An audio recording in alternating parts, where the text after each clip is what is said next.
Eh bien, nous voici de retour sur le plateau du GPP avec Olivier Lejeune. Ouais, trois fois. Ah, puis 2 fois. Michel Orso. Ouais. Manon. J'ai bien dit. Et Martin Roches. C'est espagnol l'origine Espagnol, totalement. Donc tu sors un album qui s'appelle Un nouvel album qui s'appelle J'avais oublié. Alors qu'est-ce que tu as oublié? Alors, en tout cas, pas de t'aimer, mais justement... Avec, Très bonne réponse. Voilà. Ça. Mais avec la pandémie, j'avais surtout oublié, c'était pour tout le monde, je pense qu'on avait oublié de rire un peu, de s'amuser oui. et d'être bien. Tu as fait un album un peu fun, si je peux me permettre. Il est bien réfléchi. Très mais bien. Il fait du bien. Très bien. Alors tu es surnommé l'homme qui murmure à l'oreille des femmes. Ah, pourquoi? ça te choque à chaque fois. Ouais, mais pourquoi? Parce que j'avais écrit des chansons d'amour et c'est les filles qui se le repassent. Tu plais aux filles? Il paraît. Ouais. Et pas que, d'ailleurs. Ah, tu plais aux garçons? Oui, mais c'est moins mon truc. Non, mais ça, je ne sais pas si c'est ton truc ou pas. Donc, à 11 ans, tu chantes au Moulin du Rock à Niort. C'est où le Moulin du Rock? C'est à Niort, c'est dans les Deux-Sèvres. C'est une tu es salle né à qui Niort? fait. Oui, je suis né à Niort. Très bien. C'est une salle de 2500 personnes. À 11 ans. À 11 ans, et on me remarquable. faisait chanter mon amant de Saint-Jean. Tu vois, tout était tracé déjà à l'avance. 13 ans, animateur? Tu es animateur de quoi? De radio? Non, j'étais animateur dans les mariages, les bar mitzvahs, les anniversaires. Circoncision aussi ou... Ah, sûrement pas, non. Oh, d'accord, ok. Dommage. Dommage, Olivier. On garde la viande en entière, tu vois. À 15 ans, tu fondes un cabaret solidaire pour un sourire. À 15 ans? À 15 ans, j'étais passé par, en fait, c'était le maire qui était prof dans le collège où j'étais et qui m'a dit, faut faire quelque chose. Et surtout, ce cabaret, tout était reversé à des associations. Il servait aussi pour que des jeunes qui étaient dans la rue, qui chantaient, viennent faire leur première scène. Très bien. Voilà. À 20 ans, tu rencontres Hervé Villard. Oui. T'as pas de bol, hein? Si, il m'a... Non, je te taquine. Sans rentrer dans les détails, parce qu'il n'aime pas que j'en parle. J'espère qu'on ne va pas rentrer dans les détails avec Hervé Villard. Non, on lui dira juste reviens, sans vivre la main dans la main, mais merci. Non, mais je plaisante, bien sûr. Merci, d'accord. Tu deviens ambassadeur de la tournée Ashton. Michel n'était pas là. J'étais pour le 10e anniversaire et j'étais avec Gérard Lenormand. Ok. Alors, tu sors 2 titres. Excusez-moi de mais c'était pas du temps de Michel. C'était pas la tournée de Michel Alguet. Non, c'était la tournée de Monsieur de Chavannes qui a aussi fait. Très bien. Alors, très bien. Tu sors 2 titres. Hein, à l'époque, des choses à te dire. Et Mon Esmeralda. Voilà, très bien. Et alors, j'ai lu que tu cassais les codes. Pourquoi? Parce que, en fait, si tu veux, alors aujourd'hui, quand tu deviens artiste, il faut que tu essaies de faire comme tout le monde. C'est ce que tout le monde se met dans la tête. Et c'était Pascal Sevran qui disait il faut jamais essayer d'être à la mode parce que le temps que tu la rattrapes, elle aura déjà changé. Oui. Donc, moi, j'ai jamais voulu faire comme tout le monde. Alors, peut-être que je suis à contre-courant, mais au moins, j'ai été moi-même. Voilà. D'accord, très bien. Écoute. Alors, 64 millions de vues sur les réseaux sociaux. Ah, même plus maintenant. On est monté à 190 millions. J'ai vu ça sur ton dossier de presse. Oui, il a changé. 4000 textes de chansons. 5000 à l'heure d'aujourd'hui. Mais t'es un fou furieux, toi. Je dors pas. Alors, il y a 2 albums, un qui s'appelle Merci l'été. Pourquoi tu remercies l'été? C'était le premier, c'était pendant la pandémie. Et il fallait faire rire. C'était un album que de chansons de fête. Les gens avaient besoin de rire. Et l'autre s'appelait À cœur ouvert, c'est ça? Oui, c'était les best-of pour lequel j'étais venu, 32 chansons. Très bien. Tu as écrit une succession de 28 romans d'épouvante. On change de registre. Totalement. Tu es passionné par l'épouvante? Oui, Stephen King est quelqu'un qui m'a beaucoup inspiré. D'ailleurs, les journaux de ma région m'ont appelé le nouveau Stephen King. Ah ouais, c'est plutôt flatteur. C'est un honneur, c'est un honneur. Et du coup, je me suis dit qu'il fallait que je montre qui j'étais vraiment au bout d'un moment. Il fallait que j'arrête de jouer le personnage. Ok, tu sors un premier roman qui s'appelle Mort d'un pantin. Oui. Suivi d'un deuxième volet qui s'appelle Requiem d'un pantin. Tu aimes Pantin? Non, mais j'adore les ventriloques. Et surtout, c'est aussi c'est ma façon, bien joué. C'est ma façon aussi de rendre hommage à quelqu'un qui nous a quittés, que j'aimais énormément, infiniment, qui était Christophe. Ah, oui. Et qui chantait les marionnettes. Et c'était un homme remarquable. Alors, tu as l'art d'humaniser l'enfer au travers des mots. C'est mon éditeur qui a dit ça. Oui. Tu es d'accord avec lui ou pas? Non, je dirais juste que chaque bestiole que je mets dans un livre, en fait, est une partie de moi. Donc, le premier, Mort d'un pantin, c'était pour parler de ma peur de l'abandon. Oui. Le second, en réalité, je mets plutôt la rage et les trahisons qui se sont passées dans ce métier, qui m'ont fait beaucoup de mal. Ok. Voilà. Et tu prépares aussi un livre de confidences d'artistes. Oui. D'ailleurs, tu vas en faire partie, il me semble. Ah, je sais pas. Et Olivier y est, et Michel y est, mais on est 2. Oui. C'est avec un de mes amis à Noël, normalement, et c'est avec un ami qui s'appelle Pascal Ritter, qui est quelqu'un de génial. Et en fait, j'ai décidé de rassembler tous les artistes que j'aime pour qu'ils nous fassent des confidences qu'ils n'ont jamais faites. Très bien. Alors, tu as une passion pour Mouloudji. Ah, il m'a sauvé la vie. Même s'il est décédé, il m'a sauvé la vie. Oui. D'ailleurs, ça n'a rien à voir, il peut te sauver la vie en étant vivant. Oui, mais alors le pauvre, il va coûter cher, c'est parce qu'il vient de loin. Hein. Mais en fait, quand je suis passé sur ton plateau, et d'ailleurs je tiens à te remercier, la dernière fois, ça a relancé, ça a permis la production de ce disque. Je t'en prie. En fait, j'ai eu un petit pépin de santé pendant le direct qu'on n'a pas montré. Oui, je ne m'en suis pas rendu compte. Et une chanson qui, en fait, quand je suis sorti de l'IRM et qu'on m'a dit ce qui se passait, j'avais Un jour tu verras qui trottait dans ma tête en boucle. Oui. Et grâce à sa fille, à Annabelle, j'ai eu le droit, parce qu'apparemment j'ai le talent pour le faire, donc on va essayer de le montrer, de reprendre les grands titres du grand Mouloudji. Et ça m'a sauvé la vie vraiment. Voilà. Ah, vraiment. Mouloudji, pour les plus jeunes d'entre nous, moi je sais qui est Mouloudji, tu peux expliquer qui est Mouloudji? Mouloudji, c'était avant toute chose un acteur et poète. Oui, et absolument. il s'est mis à chanter et il a laissé des chefs-d'œuvre comme Le Petit Coquelicot. Que tu vas chanter là tout de suite. Et Un jour tu verras, mais on pense aussi à L'amour qui n'a pas marché à l'époque et qui est revenu grâce à des pubs. Et c'était un monsieur, j'aurais rêvé de le rencontrer. Tu l'as rencontré, Olivier? Oui, j'adorais. J'adorais, c'était vraiment tout à fait. C'était l'artiste avec l'esprit de Saint-Germain-des-Prés. C'est ça, le vieux Paris. Le vieux Paris. Donc je t'invite à rejoindre le coin là du GLPP pour chanter Mouloudji, on l'applaudit quand même. Ah oui, un petit coquelicot. Un petit coquelicot, une reprise de Mouloudji, c'est génial. Tu es prêt, Martin? Allez, on y va. On y va. Martin va donc vous interpréter, rien que pour vous, fidèles téléspectateurs d'IDF1 et du GLPP, une chanson de Mouloudji, les coquelicots. On y va.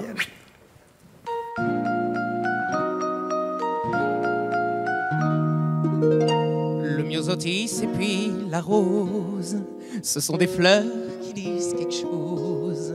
Mais pour aimer les coquelicots et n'aimer que ça, faut être idiot. T'as peut-être raison, oui, mais voilà. Quand je t'aurais dit, tu comprendras. La première fois que je l'ai vue, elle dormait à moitié nue dans la lumière de l'été, au beau milieu du champ de blé. Et sous le corsage blanc, là où battait son cœur, le soleil gentiment faisait vivre une fleur. Comme un petit coquelicot, mon âme, comme un petit coquelicot. C'est très curieux comme tes yeux brillent en te rappelant la jolie fille. Il brille si fort que c'est un peu trop pour t'expliquer. Les coquelicots. T'as peut-être raison, seulement voilà, quand je l'ai prise dans mes bras, elle m'a donné son beau sourire. Et puis après, sans rien nous dire, dans la lumière de l'été, on s'est aimé. Et j'ai tant appuyé mes lèvres sur son cœur qu'à la place du baiser là, il y avait comme une fleur. Comme un petit coquelicot, mon âme, comme un petit coquelicot. Ça n'est rien d'autre qu'une aventure, ta petite histoire, mais je te jure qu'elle ne mérite pas un sanglot, non, si cette passion des coquelicots.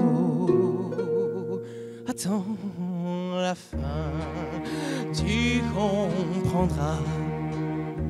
À d'autres l'aimaient, mais qu'elle n'aimait pas. Et le lendemain, quand je l'ai revue, elle dormait à moitié nue dans la lumière de l'été, au milieu du champ de blé.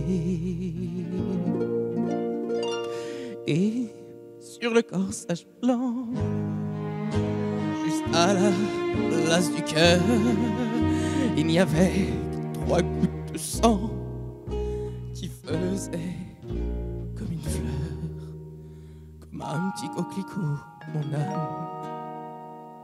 Un tout petit coquelicot.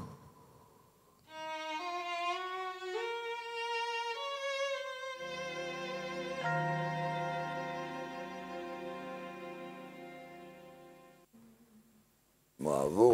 Bravo. Bravo Martin. Bravo. Difficile de chanter Mouloudji, bravo. Ah, tu as l'air très ému. C'est très dur de chanter cette chanson. Oui. Elle porte un message très particulier parce que le fameux, c'est qu'à la fin, elle se suicide. Oui. Parce qu'elle ne peut pas. Ouais. Et je chante d'ailleurs cette chanson j'avais prévenu pour une personne. Je suis pas d'accord. La chanson, elle se suicide pas. Elle se suicide à la fin. Non. Ah, il n'est pas d'accord, Michel. Elle ne peut pas avoir tiré trois fois. Non, mais par contre, c'est même ses enfants qui le disent, que ça a été écrit dans ce sens-là. On en parlera tout à l'heure. Oui, tu sais. Parce que là, il y a Olivier Lejeune qui trépigne. Voilà. Attention mon décor, Olivier. Non, mais attends, c'est l'artisanat ici. Hein. Tu tapes sur la table, il y a tout qui tremble. Donc là, est-ce que tu as une touche pour ceux qui font un vide? Une touche qui ferait un grand blanc. Oui, absolument. Alors là, tu viens surtout pour le jeu du président. Hein. Oui. Hein, on va parler quand même de tes mises en scène, de tes pièces, mais là, c'est le jeu du président. Mais c'est une mise en scène extraordinaire. C'est le plus beau des jeux, la politique. Alors c'est quoi le jeu du président? Eh bien, le jeu du président, vous pouvez tous accéder à l'Élysée. Oui. Là, il y a 6 parties. Oui. On épose une couleur ou au hasard, on tire au hasard ou avec ses affinités. C'est toi qui l'as créé? Oui. J'avais fait une première version en 75 qui avait été un très gros succès. Donc, et puis, 40 ans après, j'ai eu envie de le réactualiser. Alors, comment on joue au jeu du président? C'est très simple. Regarde, tu vois, là, tu as la carte de France. Oui, là, voilà, très bien. On parcourt la France. Là, on voit bien la caméra, d'accord. On a la majorité absolue au premier tour, la majorité relative. Oui. Et alors, là, selon où on tombe, selon les dés, on a des cartes malus, des cartes bonus. Très bien. Il y a des cartes défis. En fait, c'est un jeu pour rigoler. Mais il y a une stratégie dans ce jeu qui est vraiment assez... Ça dure 1 heure, 1 heure et demie. On peut jouer de 2 à 6. On reconnaît tous les scandales. Tiens, vous voulez que je vous fasse 2 ou 3 petites choses? Ben oui, vas-y Olivier Lejeune. Alors, il y a des défis quand on tombe sur un département qu'un. Oui, donc voilà, je te défie, et si tu réussis ton défi, eh ben, tu prends les voix des autres. Alors, petite question d'actualité. Le 25 décembre 1908, un garçon de café a eu 4 ans de prison sur les Champs-Élysées. Il a fait quelque chose au président de la République qui passait. Qu'est-ce qu'il a fait? Je ne sais pas. 4 ans de prison. Il a tiré la barbichette. Non, il a tiré la barbichette. Quel était le président de la République de l'époque? Fallière. Ah, Fallière. Et quand on voit que notre président, 4 mois pour une gifle, quand même, ça c'est beaucoup. Ah oui, il n'y a que des questions comme ça, c'est sympa. Oui, ça c'est les défis. Alors sinon, il y a des bonus-manus. Par exemple, dans les bonus, un petit bonus. Votre photo sur un scooter avec des croissants à la main, mais on joue à la France entière. Vous gagnez 700 000 électeurs. Lors d'un déplacement, un manifestant vous agresse, vous lui dites casse-toi, pauvre confiné. Vous perdez 700 000. Voilà, dans votre hôtel de luxe. Pourquoi vous êtes sorti de votre salle de bain complètement nu pour séduire la personne chargée du ménage? Vous perdez 1 500 000. Enfin, voilà. C'est sympa. En fait, on revoit on peut jusqu'à 6 personnes. Jusqu'à 6 personnes. Et le gagnant est? Et alors, le gagnant est après. Quel est le gagnant? Il y a le deuxième tour. Oui, Il y a les alliances. Alors, au deuxième tour, il n'y a plus que 2 personnes. Alors, voilà. Donc, après, les autres s'allient. Et le gagnant est donc président. Et oui. Et après, on a. Quand tu as joué avec des amis, tu as été président, tu as gagné déjà? Alors, je ne peux pas trop citer de nom, mais il y a des gens qui sont, je dirais, candidats. Regardez bien. Voilà, il y en a une personne avec qui j'ai joué et elle n'a pas gagné, cette personne. Donc elle me dit, j'espère que le 10 avril, je gagnerai. C'était Valérie Pécresse, non? J'ai rien dit. Non, c'est Valérie Pécresse parce que je sais qu'elle est bauloise comme toi. Oui, non, mais c'est... J'ai rien dit. D'accord. Mais regarde, toi, il y a quand même M. Sarkozy. Oui, mais il y a tout le monde. Donc ça s'appelle le jeu du président. Jeu du président aux éditions Lancet. C'est un vote libre. Mais on pourra continuer. C'est un vote libre. Oui, oui, bien sûr. On pourra continuer à y jouer même quand les élections seront passées. Bien sûr. Parce qu'il y a la stratégie du jeu, puis on peut refaire le jeu. Naturellement. Alors, en ce moment, tu fais 2 mises en scène pour Patrick Sébastien? Alors, Patrick Sébastien, quelles sont les pièces Louis16.fr, il est autour Louis16.fr. Oui, c'est un parallèle entre la Révolution française et la Révolution, je veux dire, les Gilets jaunes. Tu l'as écrite ou tu Donc, c'est lui. Moi, j'ai fait avec la mise en scène et c'est un petit bijou d'efficacité. Et puis, un bijou d'humour noir, écrit par 2 auteurs toulousains, Thierry Crouzet et Claude Cohen, donc avec Popek et Gene Manson. Popek et Gene Manson. Et oui, là c'est vraiment un couple. Et ça s'appelle Des larmes de crocodile, c'est ça? C'est une famille juive qui emmène la vieille tante milliardaire pour son suicide assisté en Suisse, puisque là-bas on a le droit. Et au dernier moment, la vieille tante se rebelle et eux, ils voulaient le pognon. Et donc, ça peut être joué que par des juifs, parce que sinon on serait en prison. Oui, je pense qu'on sera en prison. Tu fais un one-man show aussi? Oui, et c'est tellement vrai. Oui. Ça s'appelle et c'est tellement vrai. Donc tu parles de quoi? De la de tout ce qui se passe. Dieu sait s'il y a de quoi dire. Et puis, et après, je vais préparer une adaptation de Sacha Guitry qui n'a jamais été jouée en scène. Tu adores Sacha Guitry? Ah, j'adore. J'ai joué déjà 3 pièces de Sacha Guitry. Là, c'est 60 jours de prison. Oui. Il a fait de la prison? Il a fait de la prison. Pour quelle raison? À la Libération, on l'a traité de collabo. On est venu l'arrêter en pyjama le 23 juillet. Sacha Guitry. Ah oui. Et il a cru être fusillé, on l'a emmené à Drancy. Enfin, c'est avec l'humour, la férocité du maître. C'est un texte incroyable, qui n'a jamais été joué, ni théâtralisé. Je vais le jouer. J'ai un metteur en scène formidable. Tu vas jouer le rôle de Sacha Guitry? Voilà. En toute simplicité. J'ai les lunettes. Moi. Voilà. On prend le voir sur scène, ça. Nicolas Boukrieff à la réalisation. Mais écoute, pour parler avec elle, là, j'avais déjà annoncé un autre théâtre et au dernier moment, ça a capoté. N'en parle pas alors. Paf. Dans 2 jours, je sais. D'accord. Tu me le dis alors? Oui, je te le dirai. Tu m'appelles en direct? Oui, d'accord. Ah oui, avec plaisir. Alors tu as joué, ça je ne savais pas, ton premier film c'était Rabbi Jacob. Et tu avais 2 phrases. J'avais 2 phrases. En 73. Voilà, oui, dis donc. Après Jésus-Christ quand même. Oui, mais j'ai eu la chance de rencontrer comme ça Louis de Funès. Ah bah oui. Et on n'était plus que 2 pour la soupe aux choux, Jacques Villeray et moi. Non. Et pendant une semaine, t'étais en concurrence avec Jacques Villeray? Le producteur m'appelait et me disait c'est toi. Et le lendemain, ah c'est pas toi. Ah c'est toi. Je suis allé voir Louis de Funès dans son château, là-bas près de Nantes. J'ai fait des essais. J'avais bien travaillé. Tu fais du virage. Oui. Mais t'as fait. Ça, je ne savais pas du tout. Moi, j'étais très mince et je ressemblais au personnage de René Fallet, alors que Jacques était. Bon, c'est Jacques qui a été choisi. Mais là, mon dernier film, j'ai eu la chance de tourner dans Edmond, Alexis Michalik. Oui, j'allais t'en parler. Qu'est-ce que tu faisais? Eh ben, mon personnage. T'avais 2 phrases aussi, non? Le vieux cabot. Oui, non, mais je l'ai vu. Tu t'es régalé, non? Non, oui, j'avais eu surtout. Mais c'était un petit rôle épisodique. Et c'est vrai que c'est formidable. Le cinéma, ça donne envie. Ah, j'aimerais en faire un peu plus. Le théâtre, ça va. Oui. Bientôt ta 50e pièce. Alors, ma 50e pièce. Ça va être quoi? Ma 10e pièce en tant qu'auteur, ça sera en 23. Ça s'appelle Un culot monstre. Tu l'as écrite déjà? Que j'ai écrite. Et ça sera avec Julie Arnold, Michel Guidoni, entre autres. Fred Vaster, Mathilde Elkidman, folle. Mais j'ai eu la chance que ma première pièce, Tout bascule, elle a été jouée 1300 fois à Paris. Elle a fait 5 tournées. Elle est jouée encore en Italie en ce moment, en Espagne, en Turquie. Donc voilà, ça pour un auteur d'être reconnu à l'étranger, c'est le bonheur. Tu t'es reconnu grâce au jeu du président aussi. On va le montrer. Le jeu du président. Merci Olivier Lejeune. Merci. Donc le GLPP c'est terminé pour aujourd'hui. Voilà. Oh non. Oui, bon, on se retrouve demain. Avec d'autres invités. Mais peut-être vous reviendrez. Oui. Vous le faites très très bien. Manon, c'est ça, j'ai bien dit? Manon. Merci d'être passé par le GLPP. Merci à toi. Le EP s'appelle Liberté. Applaudissements. Bon, qu'est-ce que ça fait là, ça? Voilà. Martin. J'avais oublié, Requiem d'un pantin et Mort de peur, la nouvelle série, le livre Confidence. Tu dis tout, toi. Ah bah oui, merci d'être passé par le GLPP. Michel, bravo. Bravo, ta version de La Chose Vache était remarquable. Alors ton CD sort quand, Michel Orso? Sûrement avant la fin du mois d'avril. Très bien. Applaudissements pour Michel Orso. Et Olivier Lejeune, standing ovation pour Olivier Lejeune.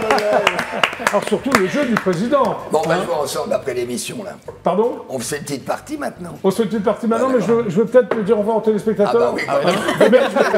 Merci à tous les cas d'être passés par le GLPP. Je vous retrouve demain à 17h30 précis. C'était le GLPP. Super ciao, à demain. Reste avec nous sur le dessin. Au revoir.